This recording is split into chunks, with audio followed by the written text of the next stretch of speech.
Today I am going to deal the qualification of the physician. ये Organon के एफरेज 3 के अंदर आता है. Qualification means not your degree which you hold from the university or the other branches. Here the qualification is related to your knowledge, means knowledge of the physician.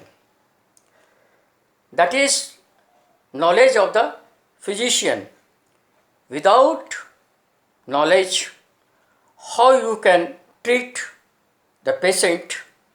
So you must have the basic knowledge, and that knowledge is related to knowledge of the disease, knowledge of the medicinal power, knowledge of the choice of remedy, knowledge of proper dose, knowledge of the repetition of the dose, and last, the knowledge of the obstacle to cure. Today I describe about the knowledge of the disease. Knowledge of the disease means रोग के बारे में पूर्ण ज्ञान होना बहुत आवश्यक है. अगर हम रोग के बारे में पूर्ण ज्ञान नहीं रखते हैं तो भी हम किसी पेशेंट को आराम करने में असमर्थ हो सकते हैं. केंट ने कहा था कि treat the patient not the disease. हम होम्योपैथ रोगी का इलाज करते हैं, न कि रोग का इलाज करते हैं. जब हम किसी रोगी का इलाज करते हैं तो रोग स्वतः ही खत्म हो जाती है. रोगी पुनः हेल्दी कंडीशन में चला आता है. होम्योपैथ रोग के नाम पर मेडिसिन नहीं देता है, कारण यहाँ कोई भी स्पेसिफिक मेडिसिन हमारे साइंस के अंदर नहीं है. There is no specific medicine for the specific disease. We select according to the individualization of the patient, according to individualization of the medicine, then give that medicine to the patient, not according to the name of the disease.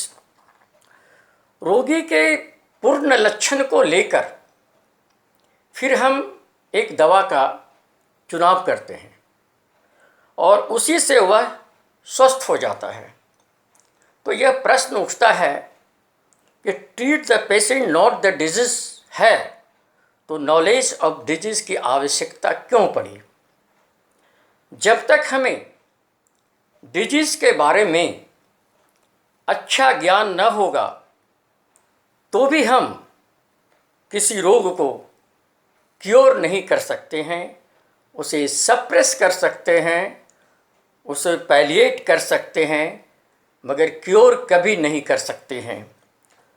Knowledge of disease से हमें कई बातों का ज्ञान होता है और इसके बिना भी हम सही रास्ते तक नहीं पहुंच सकते हैं. हमें ये ज्ञान देता है how to evaluate the common symptoms of the disease.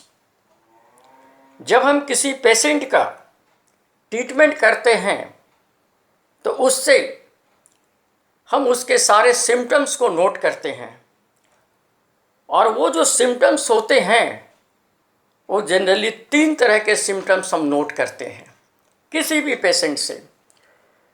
जब हम केस टेकिंग करते हैं, किसी पेशेंट का टोटलिटी ऑफ सिम्टम्स जब लेते हैं तो वो पेशेंट जो सिम्टम्स जो देता है उसमें 3 तरह के सिम्टम्स मिलते हैं। एक सिम्टम्स जो जनरल सिम्टम्स होती है, दूसरा सिम्टम्स जो पार्टिकुलर सिम्टम्स होता है, और तीसरा सिम्टम्स जो कॉमन सिम्टम्स होता है। जनरल सिम्टम्स हम उस सिम्टम्स को कहते हैं which deals patient as a whole. Means general symptoms is those symptoms which deals patient as a whole. Just like the desire of the patient, aversion of the patient, sleep and dream of the patient, and the mental symptoms of the patient. In those symptoms, when the patient introduced to himself, introduced by the I like sweet, I see such type of dream. So those symptoms which deals by the I, that is denote the patient is saying the general symptoms, and that general symptoms have the great value for the selection of the remedy. Second, the particular symptoms.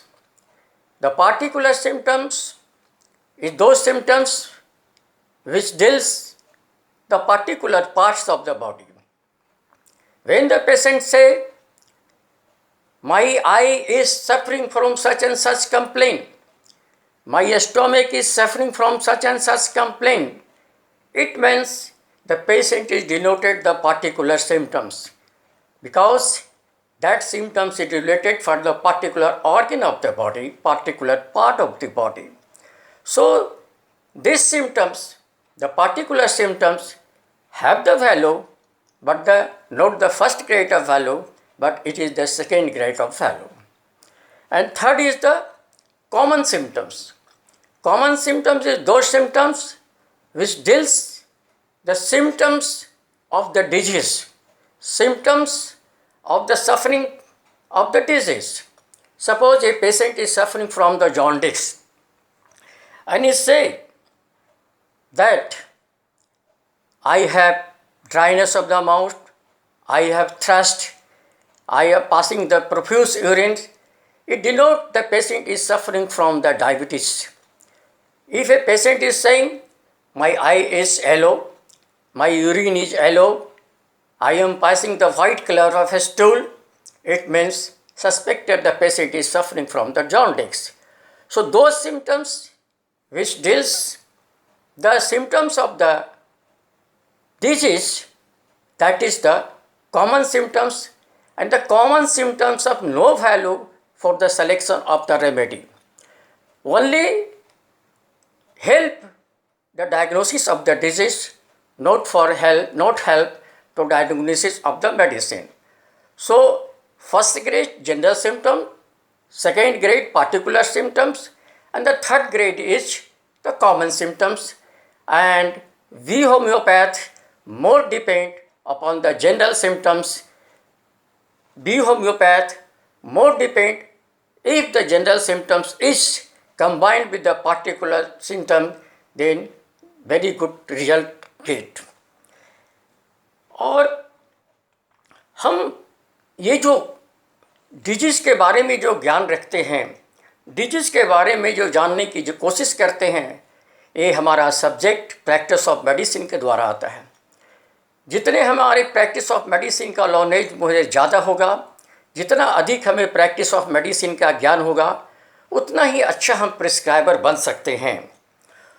तो ये disease का knowledge आना इसलिए ज़रूरी है कि हमको ये पता चले कि जब हम जिस डिजीज़ का ट्रीटमेंट कर रहे हैं तो उस डिजीज़ का कॉम्प्लिकेशन क्या हो सकता है, क्योंकि हर एक डिजीज़ के साथ कुछ न कुछ कॉम्प्लिकेशन आती है, और कॉम्प्लिकेशन भी हमको जानना ज़रूरी है, क्योंकि कॉम्प्लिकेशन अगर नहीं जानेंगे तो हम पेशेंट को प्रिकॉशन नहीं दे सकते हैं, पेशेंट को सचेत नहीं कर सकते हैं। पेशेंट को सचेत करने के लिए कॉम्प्लिकेशन को जानना ज़रूरी होता है। तीसरी चीज़ है कि हम मैनेजमेंट करते हैं। ये management without any management you cannot cure a single case. हम सिर्फ दवा के द्वारा किसी पेशेंट को आराम नहीं कर सकते हैं, सिर्फ दवा दे करके उसको हम ठीक नहीं कर सकते हैं। दवा के साथ साथ मैनेजमेंट होना बहुत ज़रूरी है, क्योंकि मैनेजमेंट मुझे ये सिखाता है कि किस रोग में किस चीज़ का खान पान हमें बंद कर देना चाहिए, किस रोग में किस अवस्था में रहना चाहिए।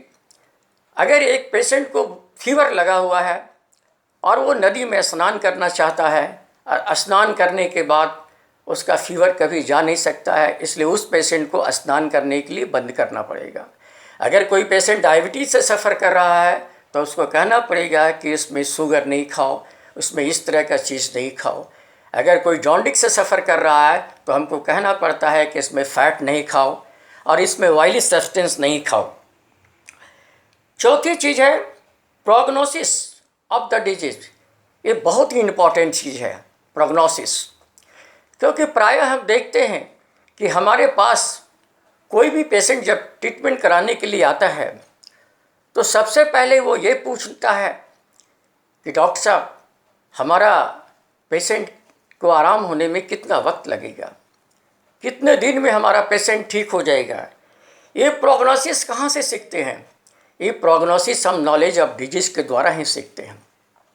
अगर हमें प्रोग्नोसिस पता नहीं हो तब हम पेशेंट के साथ कुछ समय के लिए धोखा करते हैं और उसको कह देते हैं कि आपका पेशेंट इतने दिनों में आराम हो जाएगा। सपोज एक कॉलरा केस है और कॉलरा केस आपके पास आया तो वो ज़रूर पूछेगा कि आप कितना समय लीजिएगा इसको आराम करने में। तो आप 2-4 दिन नहीं कहना पड़ेगा, 2-4 घंटे ही कहना पड़ेगा आराम होने के लिए, क्योंकि आप प्रोग्नोसिस जानते हैं कॉलरा का कि आप 2-4 घंटे में इसको अगर ठीक नहीं कर सके तो पेशेंट डेथ भी कर सकता है। उसी जगह पर अगर कोई क्रॉनिक केस से पेशेंट आता है सफ़र कर करके, अगर एजमेटिक प्रॉब्लम हो, रूमेटिक प्रॉब्लम हो, तो आप ये नहीं कह सकते कि 2-4 दिन में ठीक कर देंगे। इसमें 2-4 वर्ष भी लग सकता है, 2-4 महीने भी लग सकता है। तो ये प्रोग्नोसिस हम कहाँ से सीखते हैं? प्रोग्नोसिस हम पेशेंट में जो स्टडी करते हैं उसके डिजीज़ को, जो हम उसके डिजीज़ के द्वारा जो नॉलेज लेते हैं, उस नॉलेज के द्वारा हम ये बताते हैं कि आपका पेशेंट जो है आप किस डिजीज़ से सफ़र कर रहा है। ये डिजीज़ एक्यूट डिजीज़ है या क्रॉनिक डिजीज़ है। एक्यूट डिजीज़ है तो उसकी जाने की क्रिया अलग होती है और क्रॉनिक डिजीज़ है तो उसकी जाने की क्रिया अलग होती है, और क्रॉनिक डिजीज़ को जाने में वक्त भी लगता है। इसलिए समय का ज्ञान हम तभी दे सकते हैं जब हमको प्रोग्नोसिस का पता होता है। इसलिए नॉलेज ऑफ डिजीज़ के अंदर हम ये जानते हैं कि हम कॉम्प्लिकेशन भी जानते हैं कि कॉम्प्लिकेशन क्या होगा, हम मैनेजमेंट भी कर सकते हैं, हम प्रोग्नोसिस भी कर सकते हैं। मगर इसके लास्ट में क्वालिफिकेशन के अंदर में एक सेंटेंस दिया हुआ है ऑब्स्टैकल टू क्योर। ये ऑब्स्टैकल टू क्योर क्या होती है? हम सारे परिश्रम करने के बाद, हम अच्छी दवा चुनाव करने के बावजूद भी, सही मेडिसिन चुनाव करने के बाद भी हम किसी पेशेंट को आराम नहीं कर सकते हैं। क्यों? कि कहीं न कहीं रोग को आराम करने में कोई न कोई चीज़ बाधा डालती है और उस बाधा को भी आपको दूर करना है। उसको सपोज एक एजमेटिक केस है और एजमेटिक केस जो है वो जो रहने का जो जगह है वो डैम्प प्लेस है। वो ऐसा घर रहता है जहाँ पर वो सीड पड़ा हुआ है, डैम्प है। You never cure that patient because the patient is most suffering from the damp place. वो आपको कहना पड़ेगा कि उस पेशेंट को उस जगह से अलग कर दें जहाँ पर जिस कमरे में डैम्प रहती हो। तो डैम्प से दूर करने के बाद हम उसको उससे ठीक कर सकते हैं। ऑब्स्टैकल हमारे खान पान के अंदर भी हो सकती है। हमारे खान पान में अगर गड़बड़ी हो, जिस बीमारी के अंदर जिस चीज़ को नहीं देनी चाहिए खान पान में, अगर वो खान पान पेशेंट उससे उस तरह का चीज़ कर रहा है तो भी वो पेशेंट आराम नहीं होगा। तो वो ऑब्स्टैकल जो आती है, ऑब्स्टैकल उस बाधाओं को भी हमको दूर करना पड़ा। इस नॉलेज के अंदर में ये सारी बातों को ज्ञान के साथ साथ में choice of the proper dose. ये प्रॉपर डोज क्या होती है? ये प्रॉपर डोज होती है कि एक पेशेंट को कितनी दवा की ज़रूरत है, कितनी डोज की ज़रूरत है। अगर हम डोज भी ज़्यादा देते हैं, उसको डोज अधिक डोज में मेडिसिन खिलाते हैं, तो भी मेरा पेशेंट आराम नहीं होता है, क्योंकि एक्सेस डोज देने के बाद मेरा पेशेंट जो है वो जो सही अवस्था में जा रहा था, आराम होने की अवस्था में जा रहा था, वो पेशेंट पुनः ही स्थिति उसकी बदल जाएगी और वो ठीक नहीं हो पाएगा। इसलिए प्रॉपर डोज की भी आवश्यकता करना पड़ता है। रिपीटेशन ऑफ डोज होती है, और रिपीटेशन ऑफ डोज की किस वक्त में कितने दवा कितने वक्त के अंदर देना चाहिए। अगर ये रिपीटेशन ऑफ डोज भी हम गलत कर देते हैं, रिपीटेशन ऑफ डोज हम सही नहीं देते हैं, रिपीटेशन हम सही वक्त पर भी नहीं करते हैं, तो भी हमारा पेशेंट आराम नहीं होता है। और दूसरी चीज़ है कि नॉलेज ऑफ मेडिसिनल पावर। ये मेडिसिनल पावर क्या होती है?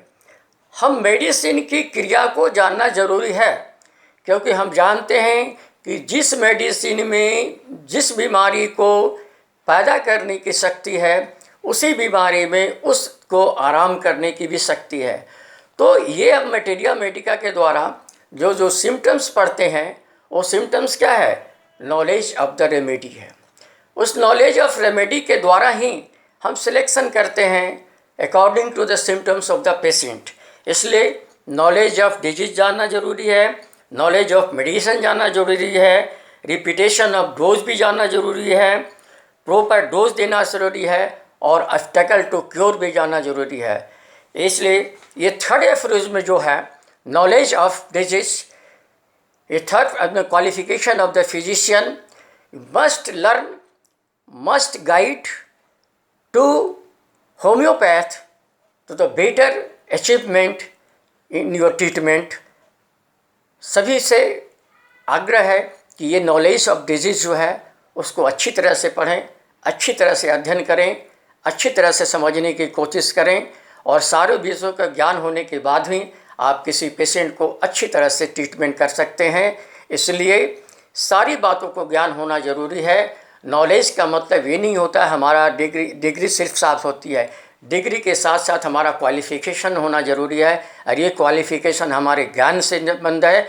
ज्ञान के लिए हमारा जो साइंस जो है वो कॉमन सेंस से भी काम चलता है, मेडिसिनल सेंस से भी काम चलता है। Both sense comes at A time, और हम किसी पेशेंट को आराम करने के लिए दोनों सेंस को अप्लाई करते हैं, कॉमन सेंस प्लस मेडिसिनल ज्ञान।